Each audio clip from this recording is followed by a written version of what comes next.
Hello, everybody, and welcome into another episode of What's the Word. Today is Wednesday, October 28th, 2020. And today, the word comes from Psalms 149, verse 6, out of the Passion Translation, which reads, God's high and holy praises fill their mouths, for their shouted praises are their weapons of war. Now we know from 2 Corinthians 10 and 4 that the weapons of our warfare are not carnal, meaning not of the world. A few theologians believe that the archangel Lucifer was the praise and worship leader in heaven before his fall. So they say that the best way to interrupt the devil's plans, those negative thoughts that come into your mind, are to stop and pray that that thought is removed, and by preaching the word of God. Starting today's scoreboard watching off with some action from Saturday, as D.C. United defeated Atlanta United 2-1. After taking the lead in the 77th minute, D.C. looked poised for 3 points until Atlanta scored the equalizer in the 89th minute. However, D.C. United wasn't done there, as Himlin Rivas scored in the second minute of a 3-minute stoppage time to give the Black and Red their second consecutive victory. They're now 2-0-1, meaning they haven't lost under interim head coach Chad Ashton, and are no longer the bottom dweller in the Eastern Conference. DC United has a chance to ride that momentum, as their next match is today at 8 p.m. against the Columbus Crew. Moving on to the NCAA, and first I want to apologize for not keeping you guys up to date on Navy, but there's a start for everything. This past Saturday, Navy lost to Houston 37-21.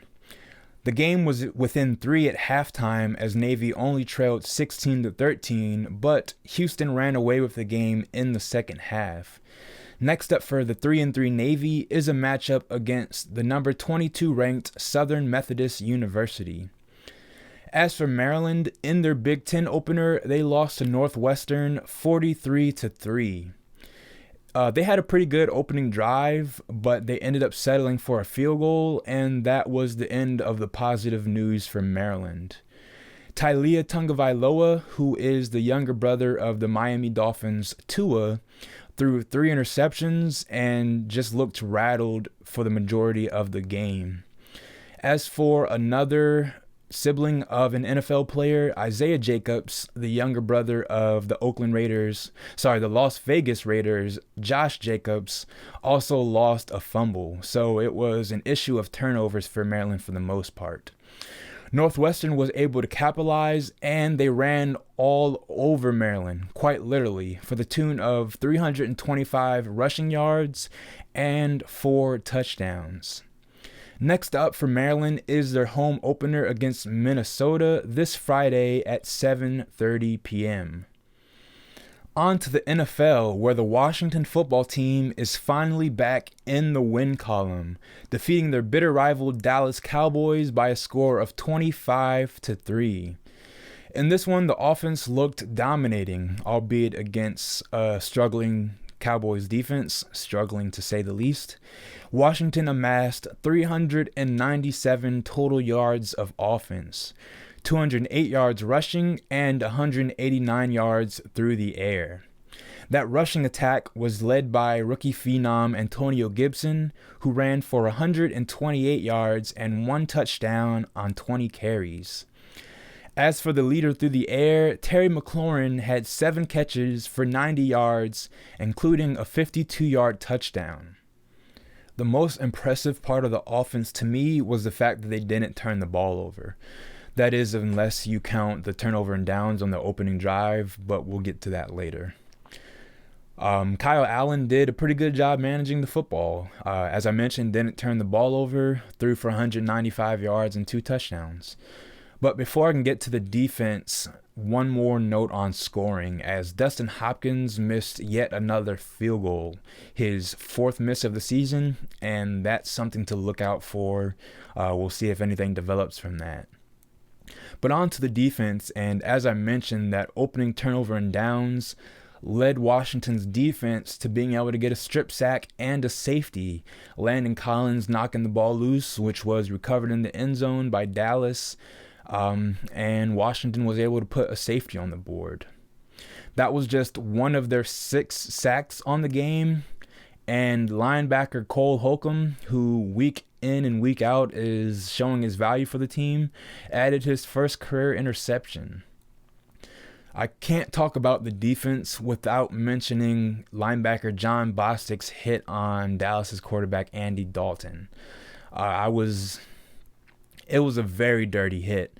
Andy Dalton, of course, was concussed and missed the remainder of the game, but apparently the NFL didn't see it as intentional, as he hasn't been suspended up to this point.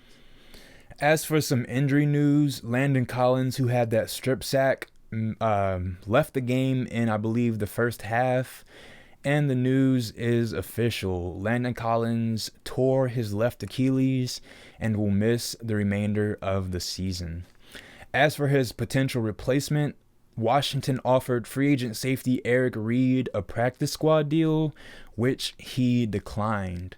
So for now, no reunion between Ron Rivera and the ex-Panther Eric Reed, but we shall see what is to come. Up next for Washington is a bye week, and after that, a home matchup against the New York Giants on November the 8th. That game will have a maximum of 3,000 fans, so as I return to work, please pray for me. Although they weren't in action, the Baltimore Ravens did make the news during their bye week, acquiring edge rusher and former Maryland Terrapin Yannick Ngakoue from the Minnesota Vikings, in exchange for a 2021 third-round pick and a conditional 2022 fifth-round pick. The team also made news by signing wide receiver Dez Bryant to their practice squad. Obviously needing some help at receiver, the Ravens now signed Dez Bryant. This comes after the team failed to give him a deal in the offseason, citing that he lacked some conditioning. So let's hope that he's made some progress and Dez actually sees the field for them. Moving on to the UFC, where the lightweight championship was on the line on Fight Island. Khabib Nurmagomedov submitted interim champion Justin Gaethje via triangle choke 1 minute and 24 seconds into the second round. While the result itself wasn't surprising, the news that came afterwards was.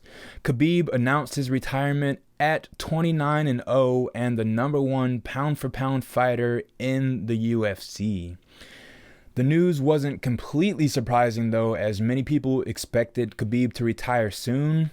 His late father, his dream for Khabib was always to go 30-0 and then retire, but of course, the late Abdulmanap Nurmagomedov passed earlier this year due to COVID complications. So Khabib promised his mother that this would be his last fight in the octagon, retiring, of course, at 29-0. I know for me, well, I'll start by saying I completely respect the decision. He said he gave his mother his word. He would never fight again without his father in his corner, and he's going to uphold his word. I know a lot of disappointment comes in the fact that we'll never see a Khabib versus George St. Pierre fight, but gotta respect Khabib. The discussion is now whether Khabib Nurmagomedov is the greatest of all time in the UFC. I still cast my vote for John Jones, as if I had a vote, but it is worth the discussion now. Khabib obviously showed that he can fight off of his back. You know, he was never put in those positions. In this fight, he finally showed that he can. He actually wasn't put in that position in this fight. He opted to fight off of his back, and he got the triangle choke. I think the coolest thing that I saw after that, Daniel Cormier, one of Khabib's teammates at American Kickboxing Academy, said that Khabib went for the triangle choke instead of the armbar that he almost locked in, because he saw that Justin Gaethje said he would never tap out.